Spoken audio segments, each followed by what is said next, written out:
आणि या आठवणींना सध्या उजाळा देण्याचं काम करतायत अकोल्याच्या सराफ आजी। पाहुयात आजींच्या संगतीत रमलेल्या चमूचा एक बोलका वृत्तांत।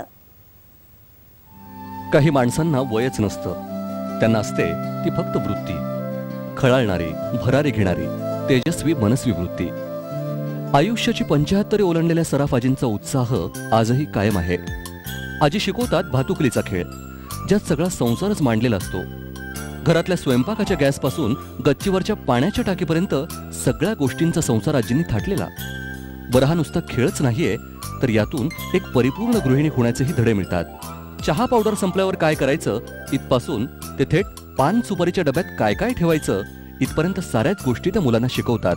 मला इथे येऊन खूप आनंद होतो, हे सगळं पाहून, हे भातुकली आणि खेळायला खूप आनंद होतो, कारण तिथे अमेरिकेमध्ये हे असे नाही दिसत हे सगळं। तर मग इथे येऊन मी सगळ्यांना सांगते की खूप मस्त आहे इथे।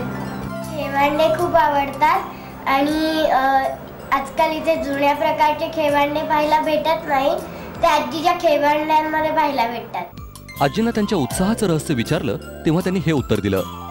छंद जोपासल्यापासून असं वाटतं मी बालपणातच आहे। हा लहान मुलं पाहिल्यानंतर मला असं वाटतं की आताच्या काळात गेम वगैरे पुष्कळ निघाले, पण हा छंद कोणी जोपासत नाही। हा माझा पुढे त्यांनी चालू ठेवावा। कधीही वयाची तक्रार न करणाऱ्या सराफ आजी नकळत आमच्याही आजी होऊन गेल्या। त्यांच्या 75 वर्षाच्या अनुभवातून पुढची पिढीही तितक्याच क्षमतेने उभी राहील यात तिळमात्र ही शंका नाही। Umesh Alone, ETV news, Akola.